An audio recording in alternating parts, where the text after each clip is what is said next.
নারায়ণগঞ্জের ২৫০০-এ ডাকাত সন্দেহে গণপিটুনিতে ৮ জন নিহত, আহত আরো ৪।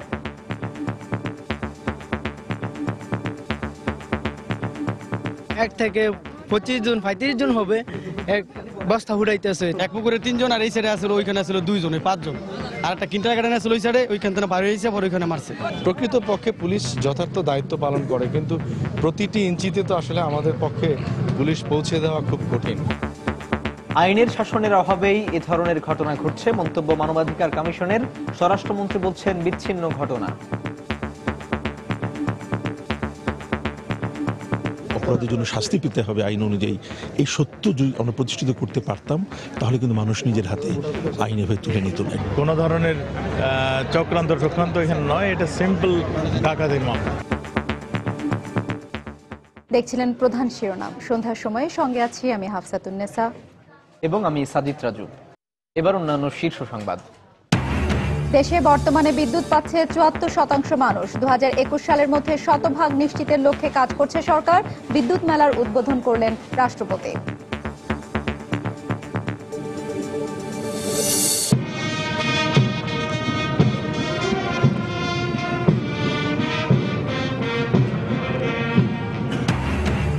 নিঃস্বার্থভাবে দেশ সেবায় নিয়োজিত হতে নবীন সেনা কর্মকর্তাদের প্রতি আহ্বান প্রধানমন্ত্রীর। সালাম নিলেন রাষ্ট্রপতি কুচকাওয়াজে। গণতন্ত্র নেই বলেই দেশে আজ মানবাধিকার ভুলুণ্ঠিত হচ্ছে, মন্তব্য বিএনপির। রাতে দলের চেয়ারপারসনের সাথে স্থায়ী কমিটির বৈঠক। খুলে দেয়া হলো ফেসবুক, বন্ধ থাকবে অন্যান্য সামাজিক যোগাযোগ মাধ্যম। জঙ্গি কার্যক্রম নিয়ন্ত্রণে আইন শৃঙ্খলা রক্ষা বাহিনীর দক্ষতা বাড়ানোর তাগিদ আইটি বিশেষজ্ঞদের। এবং আনুষ্ঠানিক প্রচারের দ্বিতীয় দিনে সরগরম পৌর নির্বাচনী এলাকা। দলের চেয়ে ব্যক্তিগত ইমেজকেই প্রাধান্য দিচ্ছেন ভোটাররা।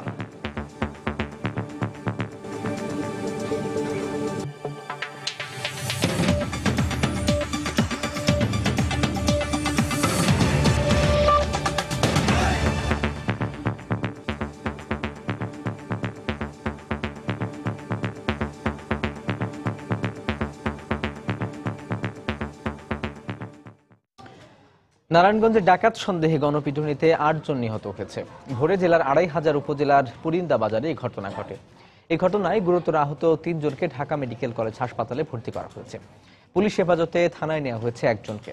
নিহতদের মধ্যে ৪ জনের পরিচয় মিলেছে, তারা ময়মনসিংহ ও ফেনীর বাসিন্দা। ওমর ফারুকের রিপোর্ট। মোবাইলে ধারণ করা এমন চিত্র এখন ঘুরছে নারায়ণগঞ্জের ২৫০০-এর বিভিন্ন বয়সী মানুষের হাতে হাতে।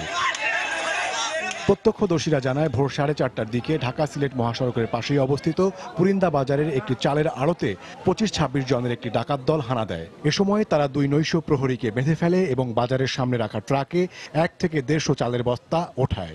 এক পর্যায়ে এক নৈশ প্রহরীর চিৎকারে আশপাশের মানুষ হামলাকারীদের ঘিরে ফেলে। এ সময় পালিয়ে যাওয়ার চেষ্টা করলে তাদের ধাওয়া করে বিক্ষুব্ধ জনতা। ধাওয়া খেয়ে একটি ডোবার কচুরিপানায় লুকালেও সেখানে গণপিটুনি দিয়ে ৪ জনকে হত্যা করা হয়। পাশের একটি পুকুরে ঝাঁপিয়ে পড়া ৩ জনও একইভাবে মারা যায়। আহত ৪ জনকে হাসপাতালে নেওয়া হলে সেখানে মারা যায় আরো ১ জন। 2টা লোক বাসের থেকে টাকের থেকে নামা কইতাছে যে গোবর মিয়ার চাউল ইত্যা। আমি বললাম চাইতে রাখেন, এটা কইয়া যে এখনো পিছন দিয়া যাইতে লইছি পরে, আর আমার 2 জনে পঞ্চায়েত ধরছে, 2রা বাইন্দা লাইছে। পার আদার 3 জন বেঁধে রেখেছে। বেঁধে রাখার পরে একজন ছুটার পরে আমার বাসা দিয়েছে। বাসার পরে সপ্তাহে বলছে আমার আঙ্কেল বা ইয়া সপ্তাহে আইছে। আওয়ার পরে আমরা গেলাম, আমরা যাওয়ার পরে হেরা দিই কমসে কম 1 থেকে 25 জন 35 জন হবে, এক বস্তা হুড়াইতেছে। এক পুকুরে 3 জন, আর এই সাইডে আসলে ওইখানে আসলে 2 জন, 5 জন, আর একটা কিন্টারগার্টেন আসলে ওই সাইডে, ওইখান থেকে বাইরে হয়েছে, পরে ওইখানে মারছে। মোট 8 জন মারা হয়েছে, মোট 8 জন। দোকানে থাকা চাল লুটের উদ্দেশ্যে দুর্বৃত্তরা হামলা চালিয়েছিল বলে জানিয়েছে দোকানটির মালিক। আমার মামার সম্পর্ক, তিনি দোকান আছে বাগবাড়ি, এই ৮০০০ থানার ভিতরে, ওই সাতগাঁও ইউনিয়ন। ওইখানে এই ঘটনা ঘটছে। ঘটার পরে মনে করেন আমার কোনো কিছু বলতো যে আপনার উপরে এরকম একটা চাপ আসতে পারে। আজকে তার নিজের গাড়ি নিচে 2 দিন পরে কিন্তু আপনার যেহেতু আপনার ঘর সামনে, আপনি একটু হুঁশিয়ার থাকেন কি আপনার ঘরের লোকজন ডাকেন। এদিকে ঘটনাস্থল পরিদর্শন করে এটি আন্তঃজেলা ডাকাত দল ঘটিয়েছে এবং বিষয়টি তদন্ত করে দেখা হচ্ছে বলে জানিয়েছেন জেলা পুলিশ সুপার। প্রকৃতপক্ষে পুলিশ যথার্থ দায়িত্ব পালন করে, কিন্তু প্রতিটি ইঞ্চিতে তো আসলে আমাদের পক্ষে পুলিশ পৌঁছে দেওয়া খুব কঠিন। আমরা যদি আসলে দায়িত্ব পালন না করতাম তাহলে কিন্তু ইনসিডেন্টের সংখ্যা এরকম না, কেউ প্রতি রাতেই কিন্তু ঘটনা ঘটত। নিহতদের লাশ উদ্ধার করে ২৫০০ থানায় নেওয়ার পর ৩ জনের পরিচয় জানা যায়। গণপিটুনি থেকে বেঁচে যাওয়া পুলিশের হাতে আটক এক যুবকের কাছ থেকে। ট্রাক চালকের স্ত্রী থানায় এসে স্বামীকে শনাক্ত করেন। আইতেছি কই বাসাতে আইছে আর কি সকালে 10:30 বাজে। না হঠাৎ করে ডাকাতি আমি জানি না ভাই। ময়নাতদন্তের জন্য ৮টি মরদেহ নারায়ণগঞ্জ ভিক্টোরিয়া হাসপাতালে নেওয়া হয়েছে। গণপিটুনিতে আহত ৩ জনকে ঢাকা মেডিকেল কলেজ হাসপাতালে চিকিৎসা দেওয়া হচ্ছে। ওমর ফারুক, সময় সংবাদ, নারায়ণগঞ্জ। এদিকে স্বরাষ্ট্রমন্ত্রী বলেছেন, নারায়ণগঞ্জে গণপিটুনিতে ৮ জন নিহত হওয়া একটি দুর্ঘটনা। দেশে আইন শৃঙ্খলা পরিস্থিতির কোনো অবনতি হয়নি। দুপুরে আজিমপুরে এক অনুষ্ঠানে সাংবাদিকদের প্রশ্নের জবাবে তিনি কথা বলেন। আইন শৃঙ্খলা বলেন কিংবা ওইটারে কি বলেন অন্য কিছু এখানে ঘটেনি, কোনো ধরনের চক্রান্ত এখানে নয়, এটা সিম্পল ডাকাতির মামলা। খ্রিস্টান সম্প্রদায়ের মানুষের উপর বেশ কিছু থ্রেট আসছে, তাদের নিরাপত্তার জন্য কোনো খ্রিস্টান সম্প্রদায়ের দুই একজনের নামেও থ্রেট আসছে, সেগুলো আমরা দেখছি। আমাদের এই ধরনের পিছনে যদি কেউ থেকে থাকে তাহলে আমরা তার ব্যবস্থা নেব। আইনের শাসনের অভাবে গণপিটুনির মতো ঘটনাগুলো ঘটছে বলে মন্তব্য করেছেন জাতীয় মানবাধিকার কমিশনের চেয়ারম্যান ডক্টর মিজানুর রহমান। সকালে বাংলা একাডেমিতে সাংবাদিকদের প্রশ্নের জবাবে একথা জানান তিনি। এ সময় তিনি বলেন, দিনের পর দিন মানুষের এ ধরনের প্রবণতা খুবই দুঃখজনক। অপরাধ প্রবণতা কিন্তু হঠাৎ করে বা একদিনে কিন্তু গড়ে ওঠেনি। এটি কিন্তু একটা বিরাট একটা সমস্যার একটা বহিঃপ্রকাশ। আইনের শাসন যেভাবে প্রতিষ্ঠিত করা দরকার সেই অবস্থায় আমরা পৌঁছতে পারিনি। আইনের শাসন যদি থাকতো এবং যে কোনো অপরাধ করলেই তাকে সেই অপরাধের জন্য শাস্তি পেতে হবে আইন অনুযায়ী, এই সত্য যদি আমরা প্রতিষ্ঠিত করতে পারতাম তাহলে কিন্তু মানুষ নিজের হাতে আইন এভাবে তুলে নিত না। দেখছেন সন্ধ্যার সময়। নেট মানে চোখ খুলে পাখিটার মুখ, আর বেশি ইন্টারনেট পুরো দিন সেই সুখ। নেট মানে সেলফি যখন তখন, ও ও ও বেশি বেশি ইন্টারনেট, বেশি বেশি হ্যাপিনেস। নেট মানে ওয়েটিং, স্কোর ব্রাউজিং, আর বেশি বেশি নেটে পুরো ম্যাচ ওয়াচিং। আর বেশি বেশি ইন্টারনেট মানে এয়ারটেল ইন্টারনেট। দেশের সেরা ইন্টারনেট প্যাকের জন্য dial *121 *999#। Airtel, the smartphone network. সামর্থ্য থাকলেও বিদ্যুৎ ও জ্বালানি ব্যবহারে আরও মিতব্যয়ী হতে দেশবাসীর প্রতি আহ্বান জানালেন রাষ্ট্রপতি মোহাম্মদ আব্দুল হামিদ। পাশাপাশি নবায়নযোগ্য জ্বালানির ব্যবহার বাড়ানোর উপরও গুরুত্ব আরোপ করেছেন তিনি। ঢাকায় জাতীয় বিদ্যুৎ সপ্তাহ এবং বিদ্যুৎ মেলার উদ্বোধন করে তিনি একথা বলেন। অনুষ্ঠানে অর্থমন্ত্রী বলেন, প্রবৃদ্ধি 7 ভাগে নিয়ে যেতে হলে বিদ্যুৎ খাতকে অগ্রাধিকার দিতে হবে। এছাড়া বিদ্যুৎ প্রতিমন্ত্রী বলেন, দেশে বর্তমানে বিদ্যুৎ পাচ্ছে প্রায় 74% মানুষ। 2021 সালের মধ্যে 100% নিশ্চিতের লক্ষ্যে কাজ করছে সরকার। উন্নয়নের জন্য বিদ্যুৎ আর জ্বালানি প্রধান দুই অনুষঙ্গ। আর কথা মাথায় রেখেই বিদ্যুৎ উৎপাদন 11,800 মেগাওয়াট থেকে আগামী 6 বছরে 24,000 মেগাওয়াটে নিয়ে যাওয়ার লক্ষ্যমাত্রা নির্ধারণ করা হয়েছে। বর্তমানে দেশে উৎপাদনে রয়েছে 100টি বিদ্যুৎ কেন্দ্র। বিদ্যুতের আওতায় আনা হয়েছে দেশের 74% মানুষকে, আর সিস্টেম লস নেমে এসেছে 13%। বিদ্যুৎ খাতে সরকারের নেয়া নানা পরিকল্পনা জনগণের কাছে পৌঁছে দেওয়ার লক্ষ্যে শুরু হলো জাতীয় বিদ্যুৎ সপ্তাহ। আর সরকারি টাকা নিয়ে না, আমরা আমাদের টাকা দিয়ে আমাদের প্রতিষ্ঠানগুলিকে বিশ্বের 1 নম্বর প্রতিষ্ঠান তৈরি করতে পারি। উদ্বোধনী অনুষ্ঠানে অর্থমন্ত্রী আবুল মাল আব্দুল মুহিত বলেন, আগামী অর্থ বছরে প্রবৃদ্ধি 7 ভাগে নিয়ে যাওয়ার যে পরিকল্পনা তা বাস্তবায়নে বিদ্যুৎ খাতকে অগ্রাধিকার দেওয়ার কোনো বিকল্প নেই। শিক্ষা, স্বাস্থ্য এসব খাতে আমাদের কিছু বাড়াতে হবে, কিন্তু বিদ্যুতের প্রয়োজন কোনো মতেই আমরা হেলা করতে পারি না এবং সেই প্রাধান্য আমরা অব্যাহত রাখব। এই গত ক্রাইসিসের সময়ে, বিশ্ব মন্দার সময়ে আমরা 6.5% মতো বিভিন্নভাবে প্রবৃদ্ধি বাড়াতে সক্ষম হয়েছি। আমার লক্ষ্যমাত্রা 7% এবং আমি বিশ্বাস করি আমরা 7% আহরণ করব। অনুষ্ঠানে প্রধান অতিথি রাষ্ট্রপতি মোহাম্মদ আব্দুল হামিদ তাগিদ দিলেন জীবাশ্ম জ্বালানির উপর নির্ভরতা কমানোর। আমাদের দায়বদ্ধতা থেকে ভবিষ্যৎ প্রজন্মের জন্য জ্বালানি নিরাপত্তার কথা বিবেচনা করতে হবে। আমাদের মনে রাখতে হবে, বিদ্যুৎ ও খনিজ সম্পদ উৎপাদন অত্যন্ত ব্যয়বহুল কার্যক্রম। এতে প্রচুর অর্থ বিনিয়োগের প্রয়োজন পড়ে। সামর্থ্য থাকলে যথেচ্ছ বিদ্যুৎ ও প্রাকৃতিক গ্যাস ব্যবহার করার মানসিকতা থেকে বেরিয়ে আসতে হবে। আগামী প্রজন্মের কথা ভেবে বিদ্যুৎ ও প্রাকৃতিক গ্যাস ব্যবহারে আমাদের সাশ্রয়ী হতে হবে। এর আগে বিদ্যুৎ এবং জ্বালানি বিষয়ে ইতিবাচক সাংবাদিকতার জন্য প্রিন্ট এবং ইলেকট্রনিক বিভাগে 4 সাংবাদিককে পুরস্কৃত করা হয়। শাহ আলী জয়, সময় সংবাদ, ঢাকা। দেশের স্বাধীনতা ও সার্বভৌমত্ব রক্ষায় নিঃস্বার্থভাবে দায়িত্ব পালনের জন্য নবীন সেনা কর্মকর্তাদের প্রতি আহ্বান জানিয়েছেন প্রধানমন্ত্রী শেখ হাসিনা। একই সাথে দেশে বিদেশে অর্পিত দায়িত্ব পালনের দক্ষতা এবং পেশাদারিত্বের জন্য সব মহলে সেনাবাহিনী প্রশংসিত হয়েছে বলে জানান তিনি। চট্টগ্রামের ভাটিয়ারীতে রাষ্ট্রপতি কুচকাওয়াজ, ৭৩তম দীর্ঘমেয়াদী কোর্স ও ৪৪তম BMA স্পেশাল কোর্সের কমিশন প্রাপ্তি অনুষ্ঠানে প্রধানমন্ত্রী বক্তব্য রাখেন।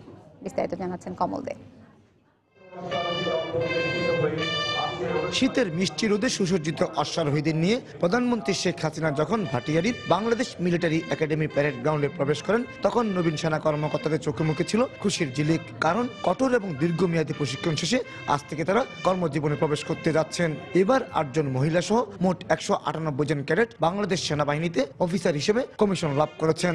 আর তাই প্রধান অতিথির ভাষণে প্রধানমন্ত্রী নবীন সেনা কর্মকর্তাদের দেশের স্বাধীনতা এবং সার্বভৌমত্ব রক্ষায় তাদের দায়িত্ব সম্পর্কে স্মরণ করিয়ে দেন। আজ আমাদের সশস্ত্র বাহিনীর পেশাদারিত্ব ও কর্মদক্ষতার পরিচিতি দেশ ছাড়িয়ে আজকে বিশ্ব জগতেও যথেষ্ট সম্মান পাচ্ছে। প্রিয় ক্যাডেটবৃন্দ, আপনাদের উপর ন্যস্ত হচ্ছে দেশ মাতৃকার মহান স্বাধীনতা ও সার্বভৌমত্ব রক্ষার পবিত্র দায়িত্ব।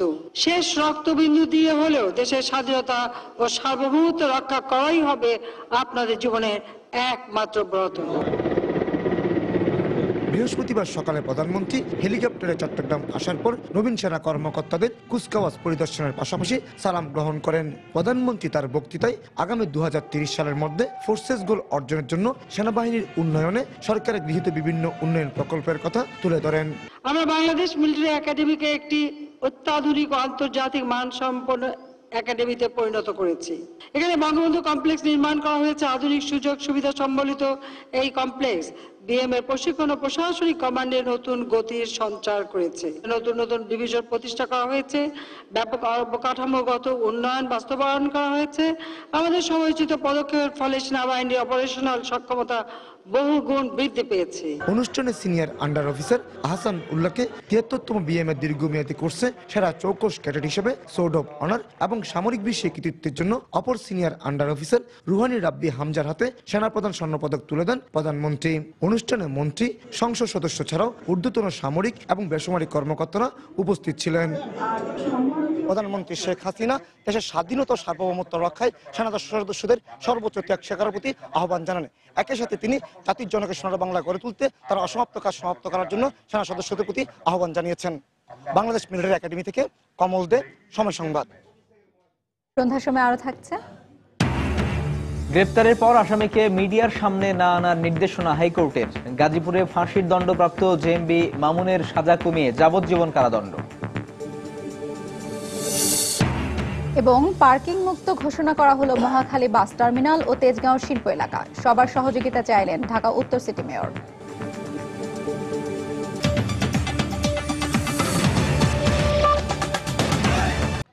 দেশে গণতান্ত্রিক পরিবেশ নেই বলেই মানবাধিকার ভুলুণ্ঠিত হচ্ছে বলে অভিযোগ করেছেন বিএনপি নেতারা। বিকেলে মানবাধিকার দিবসের এক আলোচনা সভায় বক্তব্য রাখতে গিয়ে তারা বলেন, দেশের মানুষকে পাশে নিয়ে বিএনপি ভোটের অধিকার ফিরিয়ে আনবে। লড়াই করে সংগ্রাম করে আমরা গণতন্ত্রকে ফিরে নিয়ে এসেছিলাম, আমাদের অধিকারকে রক্ষা করেছিলাম। আজকে সেই অধিকার চলে গেছে, মানবাধিকার ভুলুণ্ঠিত হয়ে গেছে। বাংলাদেশের মানুষের সঙ্গে তাদের অধিকার রক্ষার ক্ষেত্রে, মানবাধিকার রক্ষার ক্ষেত্রে, তাদের ভোটের অধিকার ফিরে পাওয়ার ক্ষেত্রে, গণতন্ত্রের মৌলিক অধিকারগুলোকে ফিরে পাওয়ার জন্য তাদের সেই আন্দোলন, তাদের সেই সংগ্রাম তারা অব্যাহত রাখবে এবং বিজয় তাদের হবেই। আমরা বাংলাদেশ জাতীয়তাবাদী দল, আমরা কোনো রকমের সন্ত্রাস, জঙ্গিবাদ, উগ্রবাদে বিশ্বাস করি না। আমরা তীব্র প্রতিবাদ জানাই। যারা আজকে এইসব সুযোগ নিচ্ছেন, এইসব শূন্যতার সুযোগ নিচ্ছেন, যারা এইসব শূন্যতার সুযোগ নিয়ে সহিংসতা করছেন, সন্ত্রাস করছেন, এই জঙ্গিবাদে, উগ্রবাদের আশ্রয় নিয়ে যারা এসব ব্যবস্থা করছেন, তারা তখন স্থগিত হয়ে যাবে। অবশেষে খুলে দেয়া হলো ফেসবুক। তবে দেশের নিরাপত্তার স্বার্থে বন্ধ থাকবে হোয়াটসঅ্যাপ, ভাইবার সহ বেশ কয়েকটি সামাজিক যোগাযোগ মাধ্যম। দুপুরে সচিবালয়ে এক সংবাদ সম্মেলনে সিদ্ধান্তের কথা জানান ডাক ও টেলিযোগাযোগ প্রতিমন্ত্রী অ্যাডভোকেট তারানা হালিম। এদিকে সামাজিক যোগাযোগ মাধ্যম বন্ধ করে নয়, বরং আইন শৃঙ্খলা রক্ষাকারী বাহিনীর দক্ষতা বাড়িয়ে জঙ্গি কার্যক্রম নিয়ন্ত্রণ সম্ভব বলে মনে করেন তথ্য প্রযুক্তি বিশেষজ্ঞরা। সম্প্রতি 2 বিদেশি নাগরিক হত্যা এবং পুলিশের তল্লাশি চৌকিতে একাধিকবার সন্ত্রাসী হামলার পর দেশের নিরাপত্তার স্বার্থে জঙ্গি ও সন্ত্রাসীদের যোগাযোগের পথ বন্ধ রাখার সিদ্ধান্ত নেয় সরকার। এরপর 71-এর 2 শীর্ষ যুদ্ধাপরাধী সাকা মুজাহিদের মৃত্যুদণ্ড কার্যকরের আগে 18ই নভেম্বর এসব সামাজিক যোগাযোগ মাধ্যমগুলো বন্ধ করে দেওয়া হয়। অবশেষে দীর্ঘ 22 দিন পর ফেসবুক খুলে দেওয়ার ঘোষণা দেন ডাক ও টেলিযোগাযোগ প্রতিমন্ত্রী। সাংবাদিকদের সামনেই বিটিআরসি চেয়ারম্যানকে ফোন করে ফেসবুক খুলে দেওয়ার নির্দেশ দেন তিনি। সরকারি নির্দেশনায় জনগণের নিরাপত্তা এবং জনস্বার্থকে সামনে রেখে কিছুদিনের জন্য সাময়িকভাবে ফেসবুক বন্ধ ছিল। এটি তারা অত্যন্ত, আমি বলবো, সহৃদয় চিত্তে মেনে নিয়েছেন। সেজন্য আমি তাদের প্রথমে আমার পক্ষ থেকে বিশেষত তরুণ প্রজন্মকে অসংখ্য অসংখ্য ধন্যবাদ জানাই। আমরা আপাতত ফেসবুক খুলে দিচ্ছি।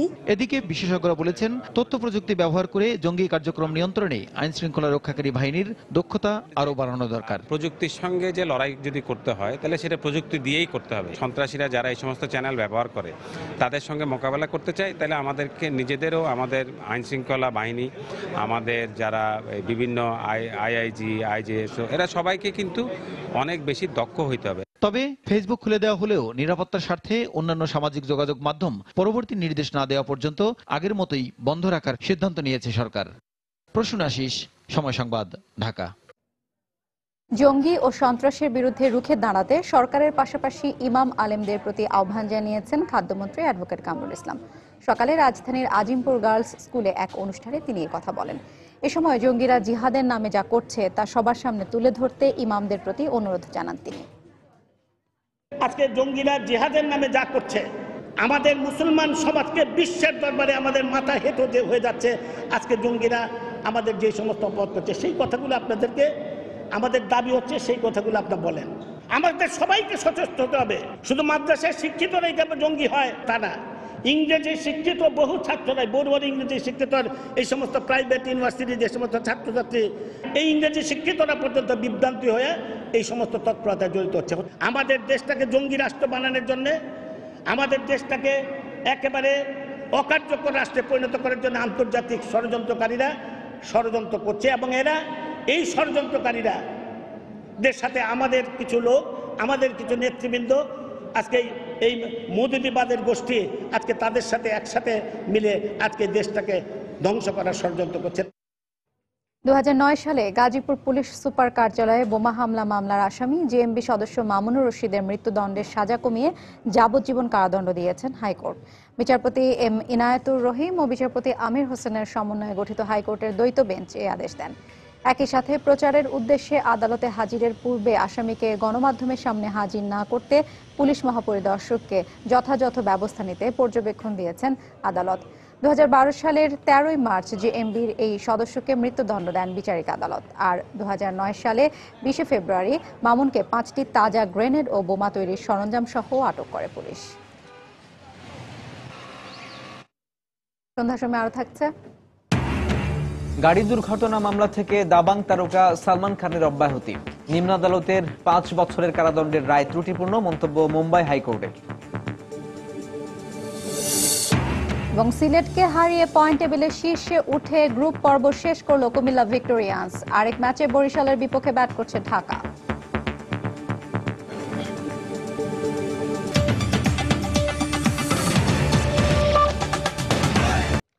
তেজগাঁও শিল্প এলাকা, ট্রাক স্ট্যান্ড ও মহাখালী বাস টার্মিনাল সংলগ্ন সড়ক পার্কিং মুক্ত ঘোষণা করেছে ঢাকা উত্তর সিটি কর্পোরেশন। বিকেলে তেজগাঁও ট্রাক স্ট্যান্ডে এক সমাবেশে এই ঘোষণা দেন কর্পোরেশনের মেয়র আনিসুল হক। সমাবেশে স্বরাষ্ট্রমন্ত্রী আসাদুজ্জামান খান কামাল এবং পরিবহন খাতের নেতারা উপস্থিত ছিলেন। এই উদ্যোগের কারণে ওই এলাকার যানজট কমে আসবে বলে উল্লেখ করেন বক্তারা। বক্তব্যে আনিসুল হক রাজধানীকে পরিচ্ছন্ন ও বাসযোগ্য রাখতে নাগরিকদের সহযোগিতা কামনা করেন।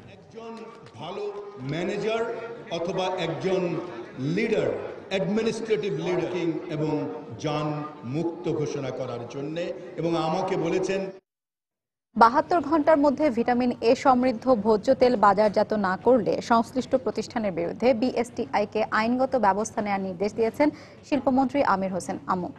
সকালে এফবিসিসিআই ভবনে আয়োজিত ভোজ্য তেলে ভিটামিন এ সমৃদ্ধকরণ বিষয়ক কর্মশালায় তিনি একথা বলেন। এ সংক্রান্ত আইন বাস্তবায়নে কোনো সিন্ডিকেটের কাছে সরকার মাথা নত করবে না বলেও হুঁশিয়ার করেন শিল্পমন্ত্রী।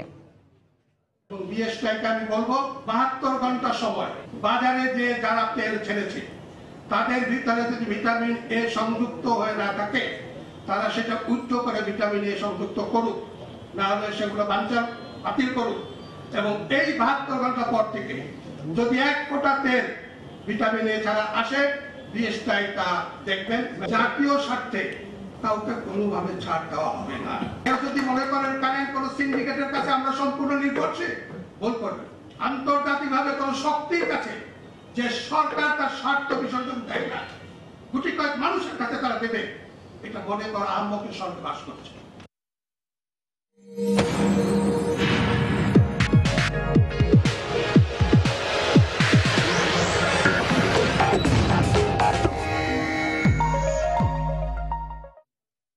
আনুষ্ঠানিক প্রচারণার দ্বিতীয় দিনে জোর প্রচার চালাচ্ছেন পৌরসভা নির্বাচনে মনোনীত প্রার্থীরা।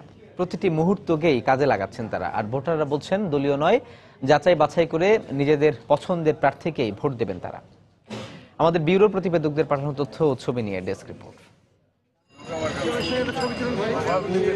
নওগাঁ সদর এবং উজিরপুর পৌরসভায় ভোটারদের নানা সমস্যাকে পুঁজি করে ভোট চাচ্ছেন প্রার্থীরা।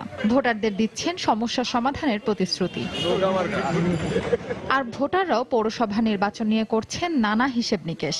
দলীয় প্রতীক নাকি ব্যক্তিগত পরিচয় ও সুনামকে এগিয়ে রাখবেন তা নিয়ে চলছে আলোচনা। নওগাঁর ভিতর দিয়ে যে প্রবাহমান যমুনা নদী, এই যমুনা নদীকে সুন্দর করার জন্য নদীর দুই সাইডে লাইটিং। এই পৌরসভাকে আমি সুন্দর এবং সঠিকভাবে আমি সাজানোর আমি প্রতিশ্রুতি দিচ্ছি। শহরকে বর্ধিত এবং সুন্দর পরিবেশ করার জন্য যে প্রার্থী আসবে তাকে আমরা নির্বাচিত করব। যারা রাস্তাঘাটে কাজ করবে, তারপরে পানি নিষ্কাশনের কাজ করবে, আমরা আসলে মূলত তাকেই আমরা ভোট দিয়ে নির্বাচিত করব। এদিকে জামালপুর পৌরসভায় মেয়র পদে 3 প্রার্থী দলীয় প্রতীকে একে অপরের প্রতিদ্বন্দ্বিতা করছেন। আর সাধারণ কাউন্সিলর পদে 90 জন প্রার্থীও পিছিয়ে নেই কোনো অংশে। পৌর শহরকে আধুনিক এবং মডেল হিসেবে গড়ে তোলার প্রতিশ্রুতি দিচ্ছেন তারা। সেই সঙ্গে পৌরসভার রাস্তাঘাট, ড্রেন, অবকাঠামো সবকিছুই ঠিক করা হবে বলেও আশ্বাস দিচ্ছেন প্রার্থীরা। আর ভোটাররা বলছেন বিপদে যে পাশে থাকবে ভোট তাকেই দেবেন। বৃষ্টি হলে পানি হয়ে যায় ওডাল, তাই না, তারপর ড্রেন নাই, তারপরে এখানে আমাদের অনেক কিছু আমাদের সমস্যা, ময়লা আবর্জনা বা আপনার যানজট, এইগুলা দিক দিয়ে যে সচেতন একজন লোক আমরা পাবো তাকে আমরা ভোট দিব। অন্ধকার পৌরসভাকে আলোকিত করে ইনশাল্লাহ এই পানি নিষ্কাশন, বর্ষার সময় রাস্তাঘাটে যে পানি জায়গা, ইনশাল্লাহ সেই পানি নিষ্কাশন আমরা করব। দরিদ্র জনগোষ্ঠী যারা, তাদের কর্মসংস্থানেরও সমস্যা রয়েছে। আমি নির্বাচিত হলে আগামী দিনে এই বিষয়গুলোকে সর্বাধিক গুরুত্ব দিব। আটঘাট বেঁধে সিলেটের কানাইঘাট পৌর এলাকায় গণসংযোগ শুরু করেন 9 জন মেয়র প্রার্থী। সেই সঙ্গে কাউন্সিলর প্রার্থীরাও জোর প্রচারণা চালিয়ে যাচ্ছেন। আর 4 জন স্বতন্ত্র প্রার্থীও নিজেদের ব্যক্তি পরিচয় ভোটারদের কাছে তুলে ধরতে মাঠে নেমেছেন। গৌরবাসী আমাকে স্বতন্ত্র হিসাবে আমাকে প্রার্থী দিয়েছে, তাদের আশাও ইনশাল্লাহ পূরণ হবে, তাদের সকল সমস্যা সমাধান হবে। ফাহমিদা মৌটুসী, সময় সংবাদ। আসন্ন পৌর নির্বাচনে সংরক্ষিত মহিলা কমিশনারদের জন্য নির্ধারিত প্রতীক নারীদের জন্য অবমাননাকর মন্তব্য করে তা পরিবর্তনের দাবি জানিয়ে নির্বাচন কমিশনকে চিঠি দিয়েছে বিএনপি। সকালে দলটির মহিলা বিষয়ক সম্পাদক শিরিন সুলতানার নেতৃত্বে 6 সদস্যের একটি প্রতিনিধি দল চিঠি নিয়ে নির্বাচন কমিশন সচিবালয়ে যান। প্রতিনিধি দলটি নির্বাচন কমিশন সচিবের সাথে দেখা করে ব্যাপারে ব্যবস্থা নেওয়ার দাবি জানায়। এ ব্যাপারে সচিব জানিয়েছেন, অসাবধানতাবশত বিষয়টি ঘটেছে, তবে নির্বাচনের আর কয়েকদিন বাকি থাকায় এখন আর বিধি পরিবর্তনের সময় নেই। পরবর্তী নির্বাচনগুলোতে বিষয়টি সতর্কতার সাথে বিবেচনা করা হবে বলে জানান নির্বাচন কমিশন সচিব।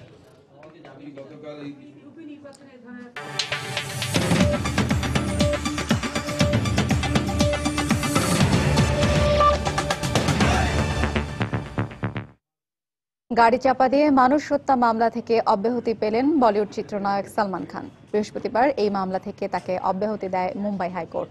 হাইকোর্টের দেয়া রায়ে বলা হয়, এই মামলায় সালমান খানের বিরুদ্ধে 5 বছর কারাদণ্ডের নিম্ন আদালতের আদেশটি ত্রুটিপূর্ণ ছিল। বিচারের ক্ষেত্রে সালমানের জনপ্রিয়তা নয়, বরং আদালতে জমা দেওয়া নথিপত্রের ভিত্তিতেই এই রায় দেওয়া হয়েছে বলে জানায় আদালত। রায় ঘোষণার সময় আদালতে উপস্থিত ছিলেন সালমান খান। গেল 2002 সালের 2রা সেপ্টেম্বর সালমানের গাড়ির ধাক্কায় মুম্বাইয়ের ফুটপাতে ঘুমন্ত এক ব্যক্তি নিহত হলে সালমান খানের বিরুদ্ধে অভিযোগ গঠন করা হয়। Take more than 30 minutes for the justice, the riot control police, and the other gates.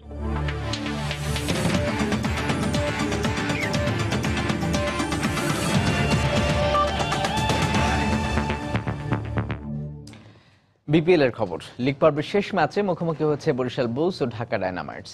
বরিশালের বিপক্ষে টস হেরে ব্যাট করছে ঢাকা। শেষ খবর পাওয়া পর্যন্ত তাদের সংগ্রহ 4 উইকেটে 93 রান। দিনের প্রথম ম্যাচে সিলেট হেরে যাওয়ায় পয়েন্ট টেবিলে এগিয়ে থাকা ঢাকা ডায়নামাইটস পরবর্তী রাউন্ড নিশ্চিত করেছে।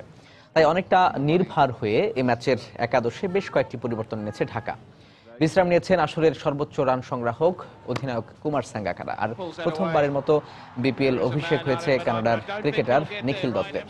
এর আগে মিরপুরে টস হেরে ব্যাট করতে নেমে ভালোই শুরু করে ঢাকা। তবে দলীয় 46 রানের মধ্যে 2 ওপেনার ফরহাদ রেজা 19 ও মোহাম্মদ হাফিজ আউট হন 25 রানে। এরপর ভালো খেলার ইঙ্গিত দিয়েও অভিষিক্ত নিখিলের স্পিনে আউট হয়েছেন ম্যালকম ওয়ালার ও নাসির হোসেন।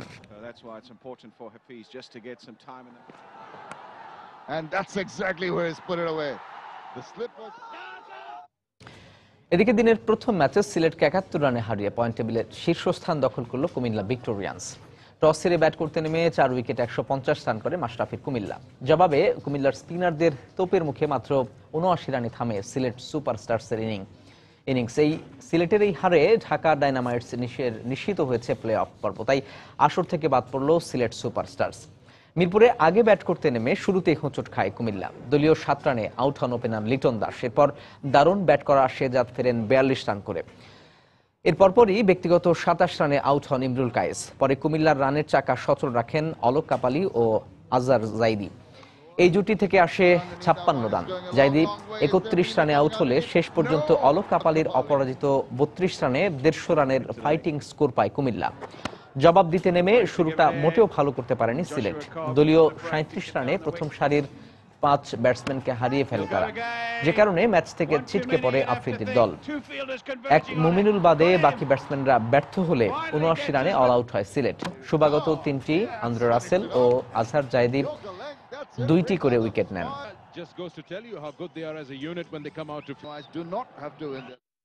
সন্ধ্যার সময় পর্যায়ে শীর্ষ সংবাদ জানিয়ে দিচ্ছি আরেকবার। নারায়ণগঞ্জের 2500-এর ডাকাত সন্দেহে গণপিটুনিতে 8 জন নিহত। এটি বিচ্ছিন্ন ঘটনা, আইন শৃঙ্খলা পরিস্থিতির অবনতি হয়নি, মন্তব্য স্বরাষ্ট্রমন্ত্রীর। দেশে বর্তমানে বিদ্যুৎ পাচ্ছে 74% মানুষ। 2021 সালের মধ্যে 100% নিশ্চিতের লক্ষ্যে কাজ করছে সরকার। বিদ্যুৎ মেলার উদ্বোধন করলেন রাষ্ট্রপতি।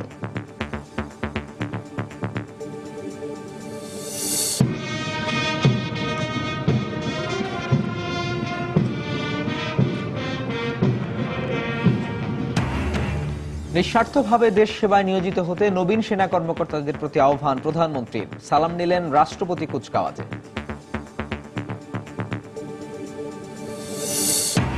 গণতন্ত্র নেই বলেই দেশে আজ মানবাধিকার ভুলুণ্ঠিত হচ্ছে, মন্তব্য বিএনপির। রাতে দলের চেয়ারপারসনের সাথে স্থায়ী কমিটির বৈঠক। এবং খুলে দেয়া হলো ফেসবুক, বন্ধ থাকবে অন্যান্য সামাজিক যোগাযোগ মাধ্যম। জঙ্গি কার্যক্রম নিয়ন্ত্রণে আইন শৃঙ্খলা রক্ষা বাহিনীর দক্ষতা বাড়ানোর তাগিদ আইটি বিশেষজ্ঞদের। এই ছিল সন্ধ্যার সময়। যে কোনো খবর পেতে ভিজিট করুন সময়নিউজ.tv। সঙ্গে থাকুন সময়।